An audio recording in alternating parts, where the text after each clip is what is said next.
아멘. 오늘 우리에게 주시는 말씀은 요한복음 6장 51절로 58절 말씀입니다. 우리 구약성경, 신약성경 154쪽에 있습니다. 요한복음 6장 51절로 58절 말씀을 교독으로 봉독하겠습니다. 나는 하늘에서 내려온 살아있는 떡이니 사람이 이 떡을 먹으면 영생하리라. 내가 줄 떡은 곧 세상의 생명을 위한 내 살이니라 하시니라. 그러므로 유대인들이 서로 다투어 이르되 이 사람이 어찌 능히 자기 살을 우리에게 주어 먹게 하겠느냐. 예수께서 이르시되 내가 진실로 진실로 너희에게 이르노니 인자의 살을 먹지 아니하고 인자의 피를 마시지 아니하면 너희 속에 생명이 없느니라. 내 살을 먹고 내 피를 마시는 자는 영생을 가졌고 마지막 날에 내가 그를 다시 살리리니 내 살은 참된 양식이요 내 피는 참된 음료로다. 내 살을 먹고 내 피를 마시는 자는 내 안에 거하고 나도 그의 안에 거하나니. 살아계신 아버지께서 나를 보내심에 내가 아버지로 말미암아 사는 것 같이 나를 먹는 그 사람도 나로 말미암아 살리라. 이것은 하늘에서 내려온 떡이니 조상들이 먹고도 죽은 그것과 같지 아니하여 이 떡을 먹는 자는 영원히 살리라. 아멘. 아멘. 네, 오늘 창조절 첫째 주일입니다. 교회 휘장이 녹색으로 저도 이제 녹색으로 이렇게 바꿨습니다. 오늘 주어진 요한복음 6장 51절 58절을 가지고 살아있는 떡, 그러니까 생명의 양식 그렇게 얘기하죠. 오늘 본문에 살아있는 떡 이렇게 번역되어 있는데 이 제목으로 함께 말씀을 나누려고 합니다. 이 떡, 좀 더 우리말로 하면 밥이죠. 빵, 떡, 밥. 한국 사람들은 밥 먹었니? 이렇게 인사하면 단순히 식사만을 말하는 것이 아닙니다. 잘 지내고 있니? 몸은 건강하니? 경제적으로 큰 어려움이 없니? 그 사람의 안부 전체를 묻는 그런 사랑의 표현입니다. 그래서 밥은 단순한 음식이 아니라 모든 삶의 우리 문화의 토대입니다. 밥 먹냐 못 먹냐 굉장히 중요하죠. 뭐 요즘 밥 못 먹는 사람이 어디 있냐 하지만 우리가 늘 굶주리잖아요. 마음이 헛헛해요. 먹긴 먹어도 밥맛도 없어요. 그래서 밥을 잘 먹는지 그건 굉장히 우리에게 중요한 그런 문제입니다. 우리가 매일 먹는 밥은 단순히 한 끼의 음식이 아닙니다. 한 톨의 쌀이 밥이 되기까지 거기에는 흙과 햇빛, 바람과 비, 농부의 땀, 그리고 기다림이 필요합니다. 밥은 하나님의 창조 질서가 오랜 시간 빚어낸 그런 생명의 결정체이기 때문에 그렇습니다. 그래서 우리가 미국에서 뭘 수입하라 뭐 이렇게 하면 다 수입을 하는데 쌀을 수입하는 데 대해서는 농부들이 목숨을 걸고 그걸 막아요. 쌀이라고 하는 그것이 주는 중요한 내용이 있어요. 우리 삶의 가장 기본, 우리 농사의 가장 기본, 그것까지 우리가 외국에 수입해서는 안 된다 하는 거죠. 홍순관의 쌀 한 톨의 무게라고 하는 그런 노래가 있습니다. 제가 언젠가 우리 교회들에게 들려드린 적이 있는데 이런 가사입니다. 쌀 한 톨의 무게는 얼마나 될까? 내 손바닥 위에 올려놓고 무게를 잰다. 바람과 천둥과 비와 햇살, 외로운 별빛도 그 안에 스며네. 농부의 새벽도 그 안에 수면네. 나락 하늘에 우주가 들었네. 버려진 쌀 한 톨, 우주의 무게를, 쌀 한 톨의 무게를 재어본다. 세상의 노래가 그 안에 울리네. 쌀 한 톨의 무게는 생명의 무게, 쌀 한 톨의 무게는 평화의 무게, 쌀 한 톨의 무게는 농부의 무게, 쌀 한 톨의 무게는 세월의 무게, 쌀 한 톨의 무게는 우주의 무게. 굉장히 의미 있는 그런 노래입니다. 홍순가는 쌀 한 톨에는 우주가 들어있다. 그렇게 노래합니다. 쌀 한 톨 여기 올려놓으면 무게가 느껴져요? 별로 안 느껴질 거예요. 이 쌀 한 톨의 무게는 우주의 무게입니다. 이게 농부의 땀, 여기 평화, 세월, 생명 그게 다 들어있습니다. 얼마나 무겁습니까? 그렇습니다. 쌀들이 모여서 이루는 밥은 단순한 게 아니에요. 밥은 우리를 살리는 기본적인 것이고, 밥을 먹는다는 것은 하나님이 주신 은총을 누리는 것이에요.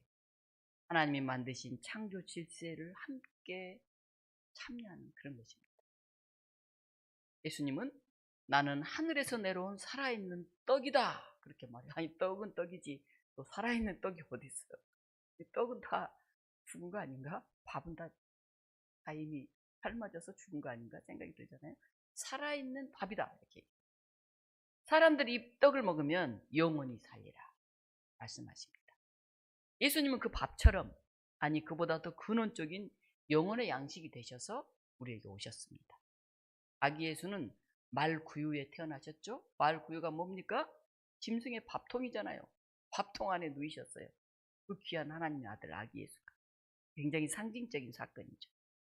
사람들은 자기 밥그릇을 지키려고 막 노력을 하잖아요. 안 돼, 이거 내 거야.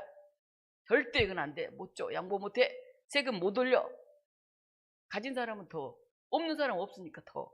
아니야, 좀 나눠야 돼. 밥그릇 싸움이 엄청납니다. 근데 예수님은 스스로 밥이 되셔서 우리를 살리셨어요. 예수님의 삶과 죽음은 온전히 밥이 되신 예수님 이야기예요. 예수님이 우리에게 밥이 되셨다는 것은 우주의 생명이 내 안에 들어오는 사건이에요. 오늘 16절에 보면 예수님이 이렇게 말씀하십니다. 오직 하나님에게서 온 자만 아버지를 보았느니라. 그리고 또 말씀하십니다. 믿는 자는 영생을 가졌다. 온 세계의 창조주신 하나님을 아는 사람들, 그 하나님의 사랑 안에 사는 사람들은 하나님을 고백해요. 세상 사람은 그 하나님이 어디 있냐고 말하는데 그 눈, 그 믿음을 가진 사람은 하나님을 고백해요. 그리고 영원한 하나님 나라의 그 풍성함을 누리면서 살아요. 영원한 삶을 지금 누려요. 지금 죽어서 가는 그 나라가 아니라 지금 살아서 가진 게 별로 없어도, 병 들었어도, 세상적으로 별로 그렇게 높은 지위가 없어도 우리의 마음에 풍성한 하나님을 누립니다. 생명의 양식, 살아있는 떡은 많다고 다 좋은 게 아니에요. 영원한 생명, 영생, 그것은 풍성한 많은 그것보다는 아주 알짠 그런 질의 문제입니다. 질의 문제. 제가 도시농업 공동체원으로 육매장 옆에 상자 텃밭을 가꾸고 있어요. 그동안 우리 부목사님 한 3년 가꾸다가 이제 올해 제가 처음 다시 가꿉니다. 언제 농사를 지어봤어야죠. 할머니 집에 가서는 한두 번씩 봤지. 잘 몰라요. 그런데 이제 고추, 상추, 깻잎, 방울토마토를 다 뽑아내고 이제 거름을 주고 이제 새로운 걸 뿌릴 때라고 이렇게 이제 떴어요. 카톡에. 그래서 이제 장로님께 가서 배추하고 무하고 갓씨를 받아다가 뿌렸어요. 장로님이 주셔서 뿌리라고 한 씨앗을 제가 골을 만들어 가지고 듬뿍 잘 뿌렸어요. 그랬더니 장로님께서 전화가 왔어요. 아니 목사님 그렇게 많이 뿌리면 어떡합니까 씨앗이. 그래서 가서 보니까 씨를 너무 많이 뿌려가지고 마치 무와 갓이 콩나무처럼 막 빽하게 숨 쉴 틈이 없이 자라나 있어요. 그리고 줄기는 실처럼 가늘어요. 하도 많이 뿌리니까. 그래도 어떻게 그게 참 이렇게 싹이 튼 게 참 기특할 정도로 되게 제가 미안하더라고. 그래서 다 또 뽑아내느라고 비가 오는 날 어머니하고 같이 가가지고 다 솎아내고 몇 개 남겼어요. 다 이게 잘 자랄까 걱정이 되잖아요. 너무 많이 뿌려놔가지고. 오늘 아침에 이제 오면서 한번 들려봤어요. 못 갔거든요. 그래도 제법 자라나고 있더라고요. 참 감사했습니다. 내 어머님이 야 아직도 안 된다, 더 뽑아야 된다, 더 솎아야 된다. 그래서 오늘 주일인데 너무 바쁘니까 월요일날 와서 합시다. 그리고 이제 모시고 왔어요. 양식도 그래요. 많다고 다 좋은 게 아니에요. 튼실한 것들 몇 개를 우리가 준비해야 돼. 썩어 없어질 것들에 욕심을 내고 많이 모욕하기보다는 생명을 살리는 그런 양식을 우리가 준비해야 됩니다. 예수님이 주시는 살아있는 떡을 먹으면서 우리가 살아야 돼요. 세상에 썩어질 떡들을 막 싸니라고 땀 뻘뻘 흘리면서 막 지쳐가지고 살잖아요. 성경에 보면 나다나엘이라는 사람이 나와요. 그가 무화과 나무 아래에서 기도하고 있다가 예수님을 만났어요. 무화과 열매, 우리나라도 요즘 날이 뜨거워지니까 무화과가 많이 나더라고요. 예전에 제가 자라던 우리 집에 큰 무화과 나무가 있는데 아주 주먹만하게 노란 무화과가 열렸어요.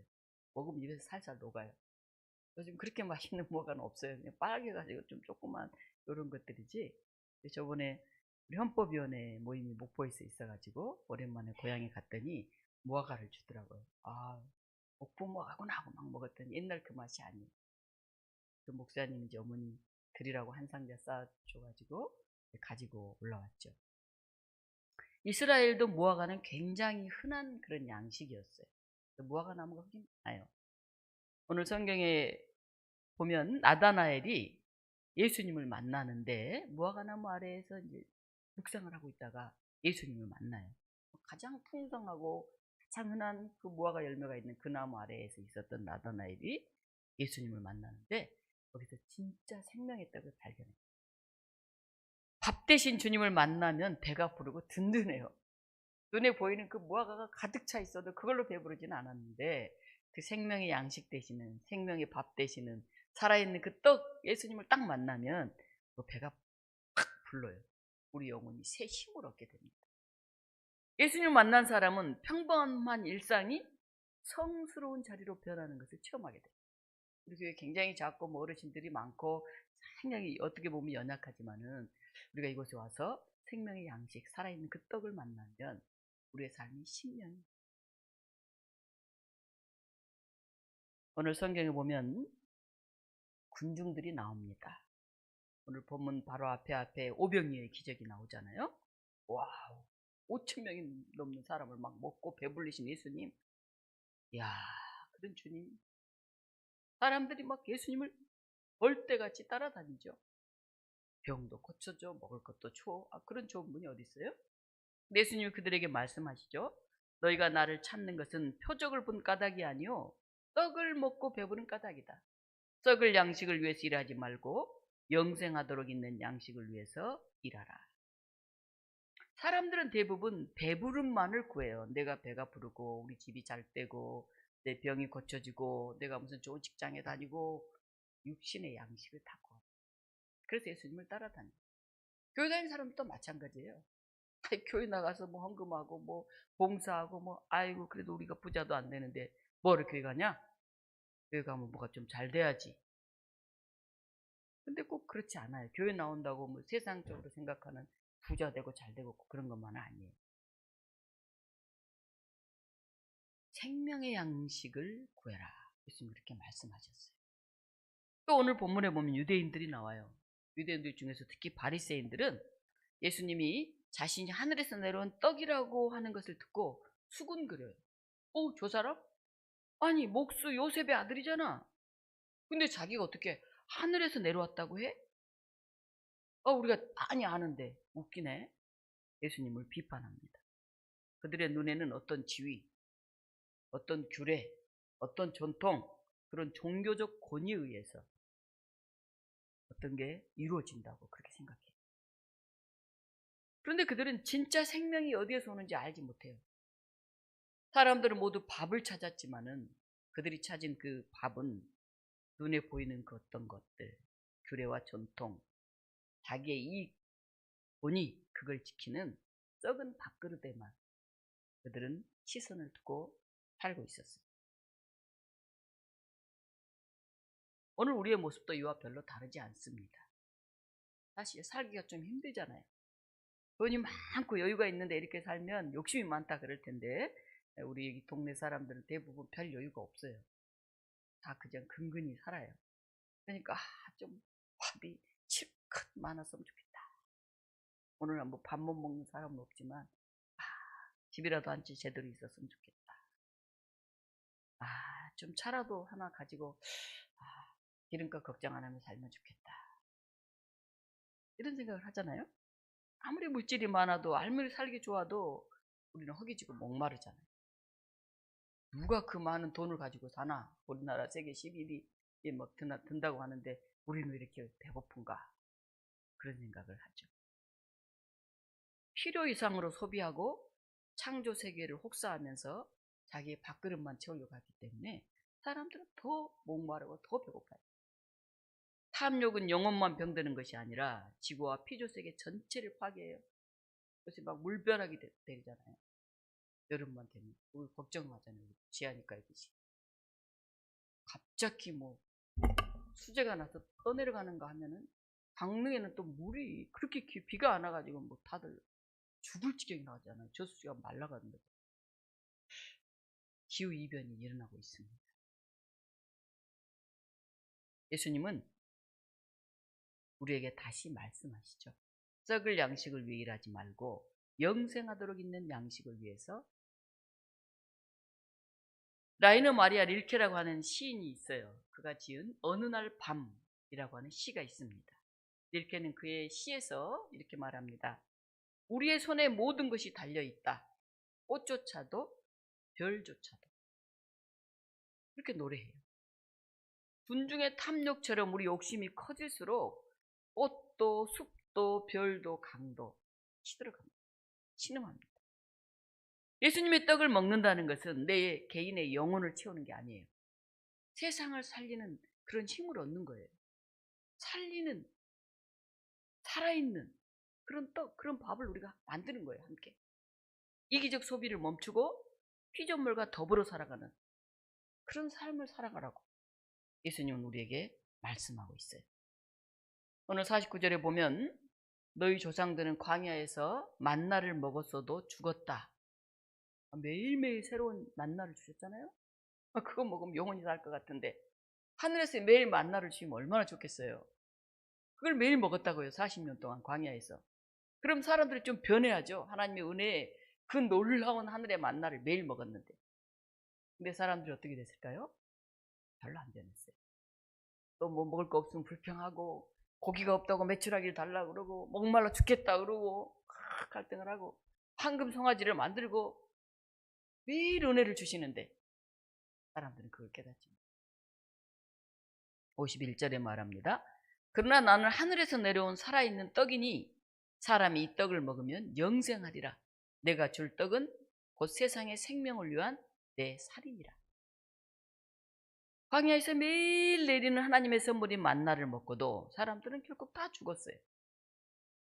우리는 단순히 떡으로 사는 사람들이 아닙니다. 우리는 영원한 생명의 양식을 먹어야 살아요. 이게 뭐냐?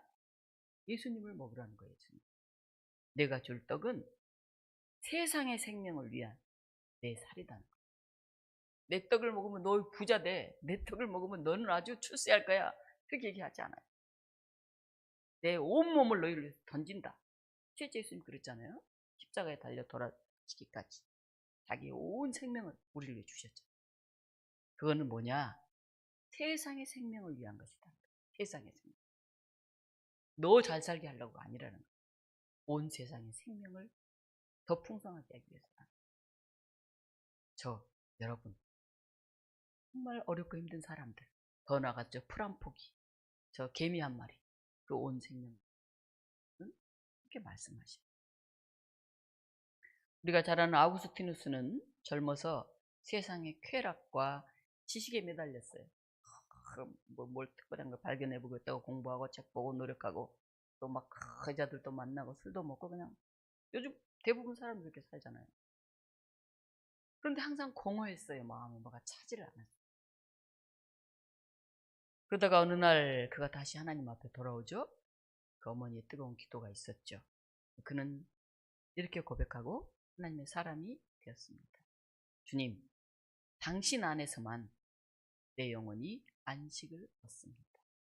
세상에 그 많은 쾌락을 누려봤어도 엄청난 어떤 지식을 추구해봤어도 거기에서 그 영원한 것을 저는 발견할 수가 없었던 것이죠. 군중들처럼 바리새인들처럼 세상의 만족으로는 허기를 채울 수가 없습니다. 오직 살아있는 떡인 예수 그리스도만이 우리 영혼의 허기를 채울 수가 있습니다. 주님은 내 살을 먹고 내 피를 마시라 이렇게 말씀하십니다. 이 말씀은 당시 사람들에게는 아주 충격적인 거였어요. 아, 뭐라고? 자기 살을 먹고 자기 피를 마시라고? 무슨 말이야? 그래서 애찬식을 하는 기독교인들이 모여서 애찬식을 하는 모습을 보고 어떤 사람들은 예수쟁이들은 미친놈들이야. 쟤들 식인종이야. 이런 소문이 나기도 했어요. 애들을 잡아먹는데 피를 먹고 살을 먹는데 그런 소문이 돌기도 했어요. 그런데 예수님의 이 말씀은 신앙의 본질을 드러내는 말씀이에요. 믿는다는 것은 단지 예수님을 이론적으로 아는 게 아니에요. 예수님 어디서 태어나서 몇 세에 돌아가시고 이런 일을 하셨고 저런 일을 하셨대. 그게 아니에요. 그저 자신의 이익을 위해서 교회 열심히 다니면 뭐 잘 살겠지, 뭐가 되겠지, 뭐, 그래도 좀 뭐, 어떻게 하겠지. 그런 마음으로 교회 나오는 것도 아니에요. 우리는 예수님을 구경만 해서는 안 돼요. 사람들이 주일날 교회 오면서 오늘 누가 올까? 누구를 만날까? 이런 생각으로 오시는 분도 있죠. 오늘 장로님 기도가 좀 힘이 없으신 것 같아. 이렇게 생각할 때. 오늘 굉장히 은혜 받았습니다. 또 이렇게 얘기할 때. 오늘 목사님 또 무슨 말씀을 할까? 뭐 그 말이지 뭐. 그렇게 생각할 수도 있어요. 우리는 교회 예배 드리면서 구경꾼이 되면 안 돼요. 구경꾼이. 예수님은 구경하는 신앙이 아니라 참여하는 신앙인으로 살라. 그런 말을 하는 거예요. 내 살을 먹고 내 피를 마시라. 너희들 교회 와서 구경하고 가지 마라. 예수 믿는다고 하면서 뭐 세상 사람 하나도 똑같이 변함없이 그저 그렇게 살다 가지 마라. 참여해라. 내 몸에, 내 피에, 내 살에 그건 먹어라. 그리고 변해라. 이렇게 말씀을 하십니다. 예수님을 바라보는 대상이나 연구하는 주제가 아니라 예수님은 우리가 직접 먹어야 돼요. 그분은. 내 속에 들어와서 소화가 돼야 돼요. 내 삶에 힘이 돼야 돼요. 그게 살아있는 떡이라고 하는 그런 의미예요. 우리가 잘 알고 있는 레미제라블의 장발잔이 있죠. 그가 감옥에 들어가서 정말 오랫동안 살다가 밖에 나왔는데, 세상에 나왔는데 뭘 해야 될지 모르겠어요. 갈 것도 없어요. 한 성당에서 신부님이 그를 먹여주고 재워주었어요. 그나마 하룻밤 잘 수 있는 게 너무 감사한 일이에요. 그런데 장발장은 그 신부의 집에서 은촛대를 훔쳐서 달아납니다. 이제 감옥에 나와서 먹고 살 것도 하나도 없는데 눈에 은촛대가 보이니 그거라도 들고 어디 팔아야 밥이라도 한 끼 먹지 않겠어요. 그런데 경찰에 의해서 그가 잡혔어요. 허름해 보이는 이 사람이 은촛대를 갖고 있으니 어디서 났냐? 신부님이 줬다는. 무슨 신부님이 은촛대를 당신한테 주겠냐? 끌고 갔죠. 도둑질해 왔지. 신부님 앞에 딱 데려왔습니다. 그 사람이 은촛대를 가지고 있어 데려왔습니다. 신부님이 딱 보니까 촛대를 훔쳐가지고 갔거든요. 근데 그냥 웃으면서 제가 그 은촛대를 그분에게 드렸습니다. 이렇게 신부님이 그래요. 장발장이 너무 크게 감동했어요. 이제 또 감옥에 가게 생겼는데 자기가 훔쳐갔는데 신부님이 그냥 딱 보더니 자기가 줬다 그러는 거예요. 그대로 장발장은 이 신부가 내어준 은촛대의 사랑을 받아들여서 새로운 인생을 살게 됩니다. 그는 단순히 은을 얻은 거 아니에요. 은촛대 하나 얻은 거 아니에요. 사랑의 떡을 먹은 거예요. 그 신부님의 사랑을 먹은 거예요. 예수님이 내어주신 살과 피도 마찬가지예요. 우리가 예수님을 먹는다는 것은 바로 이런 변화를 말합니다. 우리가 주님을 먹을 때 그분의 생명이 내 안에서 역사합니다. 예수님 단순히 배를 채우는 떡이 아니라 우리의 영혼을 살리는 떡입니다. 중세 수도원에서 수도사들은 하루를 성찬으로 시작했어요. 눈을 뜨면서 성찬을 서로 나눕니다. 그것은 단순한 떡 한 조각이지만은 그 떡 속에서 그들은 주님과 하나 되는 신비를 경험합니다. 카톨릭은 결혼식 할 때도 성찬식을 해요. 그리고 매주 성찬을 하죠. 그리고 그 성찬은 예수님의 살과 피라고 이렇게 믿어요. 사제가 기도할 때 그거는 예수님의 살과 피가 된다고 그렇게 믿어요. 그러니까 성찬식 끝나고 나서 포도주와 이 빵을 버릴 수 있을까요? 없을까요? 못 버리죠. 예수님의 살과 피니까. 그래서 성찬 끝나고 매주 성찬하니까 신부님 걸 다 먹습니다. 그럼 어떻게 돼요? 취하죠. 얼큰하게. 교인들이 많이 안 온 날은 더 취할 거예요. 그러니까 주일날 오후에 신부님들한테 연락해서 만나는 건 결례예요. 얼큰하게 반쯤 취해 있거든요. 예수님의 살과 피를 먹는다는 것은 그분의 생명을 내 안에 받아들이는 거예요. 동시에 그것은 서로가 서로의 생명이 되는 거예요.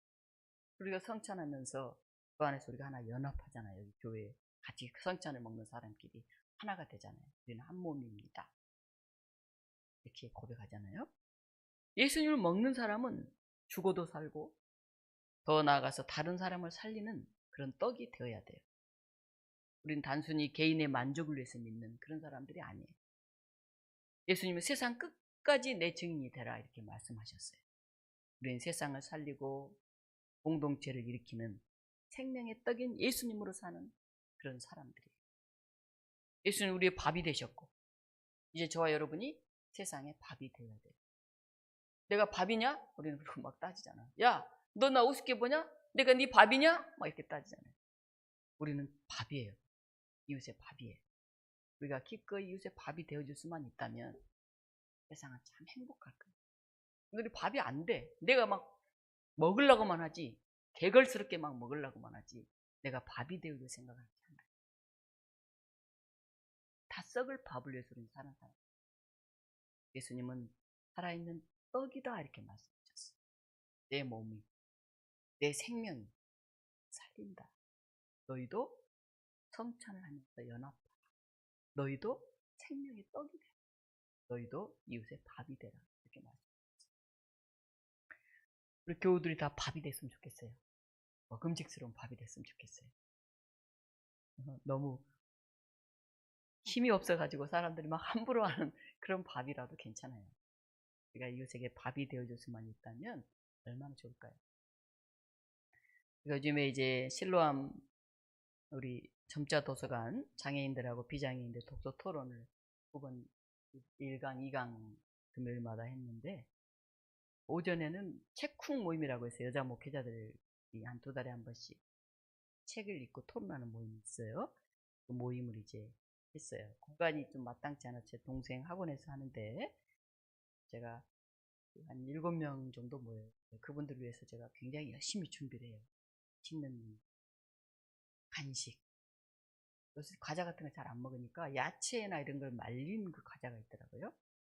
야채 말림이에요. 그런 거. 또 저희 어머님께 둥글레차를 끓여달라고 시원하게 시켜가지고 차로 싣고 가서 거기서 이제 서로 나눴어요. 그랬더니 몇 번 이제 그렇게 대접을 했더니 그 사람들 되게 미안했나 봐요. 톡방에다가 아니 장소만 내준 것도 미안한데 매번 간식을 준비하니 너무 부담된다. 그러면서 우리가 많은씩 내자 이렇게 자기들끼리 얘기를 하더라고요. 그런데 사실 이제 그 모임이 끝나고 나면 또 누군가가 돌아가면서 밥을 사요. 자발적으로. 그래서 항상 여기는 풍성해요. 그래서 제가 아니 돈 주면 내가 간식 담당이 되잖아. 내 그 싫어. 제가 웃으면서 그랬더니 예, 그러지 말고 우리가 너무 부담되니까 같이 좀 나눕시다. 그렇게 얘기를 하더라고요. 저는 이제 그 대접하는 게 너무 기뻐요. 어떤 사람은 안산에서 오고 어떤 사람은 인천에서 오고 어떤 사람은 안양에서 오고 어떤 사람은 경기도 의정부에서 오고 다 멀리서 와요. 제가 가까이 살고 있잖아요. 제가 나눌 수 있는 장소가 있고 그나마 준비할 수 있는 그 작은 그게 저는 너무 기뻐요. 그럼 온 사람도 얼마나 기쁘겠어요. 치열하게 막 목회 현장에서 살다가 와서 이제 이번에는 바울에 대한 이야기를 지금 토론하고 있는데 서로 풍성한 자리가 되는 거예요. 밥은 참 중요한 것 같아요. 밥 안에는 우리의 사랑이 있고 밥 안에는 우리의 정성이 있고 밥 안에는 우리의 소망이 있어요. 여러분들이 밥을 잘 나누면 그걸로 행복한데 우리 동리문교회가 밥을 잘 나누는 교회잖아요. 제가 아무리 큰 교회 뭐 2,000명, 뭐 700명, 300명 다 있어봐도 이렇게 밥을 따뜻하게 잘 나누는 교회가 없어요. 과학자들은 나무 한 그루가 하루 동안 만들어내는 산소가 한 사람이 하루 동안 쓸 숨과 맞먹는다고. 나무 하나가 뿜어내는 산소. 한 사람이 숨. 그래서 나무가 만들어주는 산소가 우리의 숨이 되는 거예요. 여러분들이 여러분 가족 수만큼 나무를 심고 갖고 와야 돼요. 나무가 우리에게 밥이 되듯이 예수님도 우리에게 밥이 되셔요. 우리는 예수님의 밥심으로 사는 사람. 예수님의 밥심. 다른 생명을 살리는 나무 같은 존재가 우리가 돼야 돼요. 오늘부터 창조절이 시작됩니다. 나무처럼 산소를 품어내서 세상을 살리기보다는 지구를 파괴하는 이산화탄소를 푹푹푹 뿜어내는 그런 우리의 모습이 아닌 우리가 반성해야 돼요. 그런 의미에서 오늘부터 7주간 탄소 금식 운동을 실시해요. 여러분들에게 봉투를 하나씩 넣었는데 그게 탄소 금식 봉투예요. 시장 바구니 대신 비닐봉투 사용한 사람들, 종이컵 대신 일회용컵 사용한 사람들, 플라스틱으로 지구를 오염시키고 있는 우리 모습을 반성하면서 최소한 한 주에 1,000원 이상씩 헌금을 하세요. 1,000원 해봤자 7주면 7,000원밖에 안 되잖아요. 물론 더 하셔도 좋아요. 내가 이번 주 너무 많은 이산화탄소를 내뿜었어 하는 사람들은 더 많이 하세요. 매주일 회개하는 마음으로 우리가 7주간 동안 이 탄소 금식에 동참하시기를 바랍니다. 그리고 오늘 교우 카톡방에 올라왔는데 1주간 동안 우리가 이제 지키고 함께 기도할 그런 실천 과제들이 올라와요. 첫 주라 생태계 보호를 위한 그런 영상, 그런 책, 그런 모임에 잘 참여합시다. 그런 내용. 다음 주부터는 주보에도 다시 실도록 하겠습니다. 예수님이 생명의 양식 살아있는 떡이 되신다는 것은 내 개인의 신앙 체험, 나만의 구원을 넘어서 하나님 나라의 역사에 동참하여서 생태계와 사회 전체를 함께 살려가는 그런 창조의 연대까지 나아가야 됩니다. 사랑하는 독립무교우 여러분, 예수님은 하늘에서 내려온 살아있는 떡입니다. 바리새인처럼 자기만의 권위를 붙잡지 말고 군중처럼 순간의 배부름만을 구하지 맙시다. 예수님을 먹고 그 밥심으로 이웃과 창조 세계를 살리는 떡이 됩시다. 오늘 창조절 첫 주일입니다. 밥 대신 주님을 먹는 우리 모두가 하나님의 창조 세계를 돌보고 사랑으로 생명을 이어가는 사람들이 되기를 간절히 축원합니다. 이 시간 우리 같이 잠깐 기도하겠습니다. 하나님, 우리가 솔직히 욕심이 많아요. 오늘 먹을 밥은 있는데 우리는 더 많은 밥을 구하고 있어요. 그래서 항상 배고프고 항상 갈등이 있습니다. 우리가 생명의 떡인 예수님으로 살아있는 그 떡으로 우리가 늘 충만하게 해주세요. 우리의 마음이 보여지게 해주세요. 우리가 더 갈급해하는 사람들을 살리는 우리가 되게 해주세요. 하나님, 우리가 회개합니다. 자연을 파괴했고 보이지 않게 많은 것들을 내버리고 쌓아두는 그런 우리의 모습을 용서해 주십시오. 이 시간 함께 참회와 결단의 기도 하도록 하겠습니다.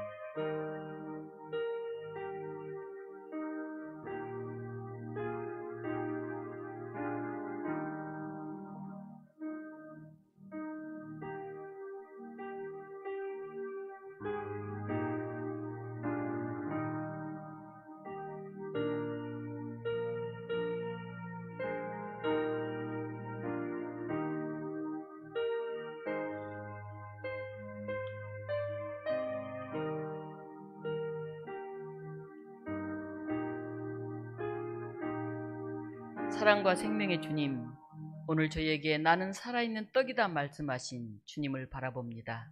주님은 우리의 밥이 되어 우리를 살리셨습니다. 주님의 살과 피를 먹음으로 저희가 힘을 얻고 소망을 얻습니다.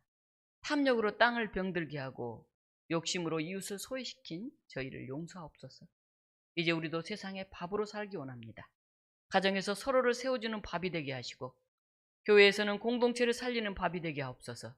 세상에서는 창조 세계를 돌보며 생명을 나누는 밥이 되게 하옵소서. 살아있는 떡, 밥 대신 주님을 닮아 나누고 돌보며 섬기는 삶을 살게 하옵소서.